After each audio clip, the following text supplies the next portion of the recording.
Hello folks. In today's 1-minute Power BI video we will learn how to make a card. We will make a card which will look like this. Step 1. Select the card icon from the visualization pane, drag the icon to the report canvas.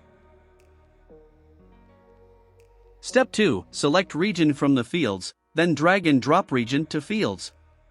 Card only displays one data item at a time. You can replace this with revenue or sales data by just dragging and dropping the data to fields.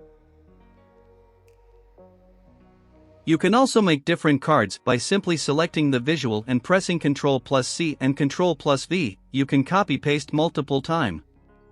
Here I will make a second card with revenue as my display data. I will select my second visual and then select or drag and drop revenue to field. Now we have two visuals, one for sales and another for revenue. You can make similar cards as per your requirements. Thank you. Please subscribe to the channel and check out other basic and advanced level Power BI videos.